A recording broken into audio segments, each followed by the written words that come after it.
Backyard farm. I hope it's not too noisy out here because I'm actually on the front porch and cars are going by, but I wanted to talk to you for a few minutes and give you some thoughts about African violets and kind of give you some updates. Okay, now you all know that my husband bought me 25 African violets, and so I was really excited about that. Now this has been about 3 weeks. Now here's some of the things that I do to keep my African violets flowering and looking nice, and some things you could do. This is what I would call maybe my my care, my daily care. So here's the story. This guy has not been watered in a week. So I put my finger in the soil, and it's actually been a week and a half. It is bone dry. That's what you want. You do not want your African violets to be too wet. You will kill them. Now, what I'll do is I'll go around my violet and I'll see a dead flower.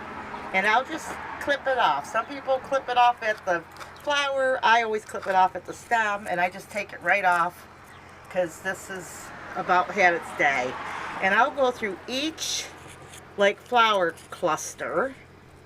And I'm working one-handed here, and I'll just pinch off the flower and put it down, because it's not going to fly. It's going to bring more flowers by doing that. So I'll just kind of inspect and really go around good to make sure that I got all the blooms that have done their job and are done. Okay. Now this is one, probably could have kept it if I felt like it, but I guess I'll toss it. Here's another one. This one's completely done. So, okay. Now, I still have more work to do on it. Now, see how the leaves are droopy? Now, they can be droopy from too much water or not enough.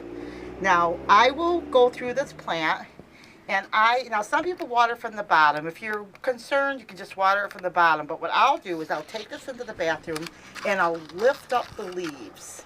And see, the soil's almost separated a little bit from the pot even. And I will give it a good soaking. Now I'll use warm water. I won't use hot and I won't use cold. It'll be a little bit more on the hot side than the cold. And I'll give it a good soaking. Then what I do is I try to find a nice sunny window. And I'll put it in the sun, because the more sun that it gets, the more flowers you're going to get. Now sometimes it'll start to burn the leaves. If you see that, then just find a shaded spot in the house that still gets sun but not going to burn your leaves to a crisp. Now we have a back porch that's actually covered, and I actually kept my African violets outside all year because they weren't getting wet. But if these get cold water on them, and sometimes in the summer that rain is cold, it will it can kind of kill the plant. It's just the way it goes. It just does a wonder to the leaves. But this is the way I do mine. I only water them when that soil is bone dry, and then I take it into the restroom or the bathroom, and I give it a good soaking. Now here's the next thing.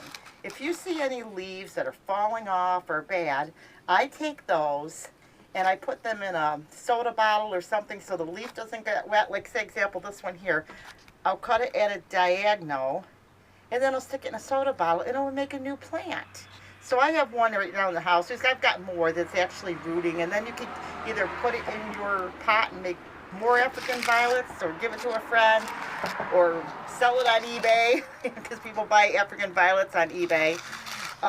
But it's just a fun way to, keep your African violets growing. I mean, African violets will last forever.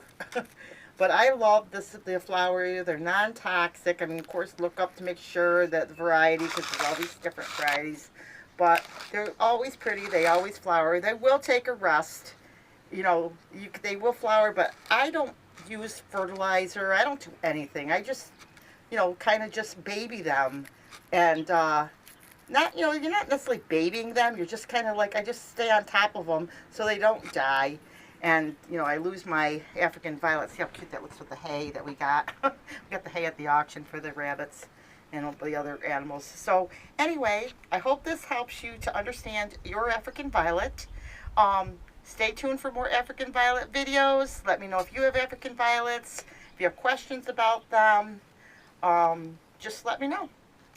And if you have colors that I don't have, I'd probably even be willing to cut off a leaf and we could just exchange leaves and see what happens. But I've got like pink, purple, and different ones. You can message me or email me if you go to my blog, popelbackyardfarm.blogspot.com. So you can email me at popelbackyardfarm@gmail.com. But I hope that this helps. And I've had good success with African violets. So anyway, like, subscribe, and I'll see you in the next video. Take care.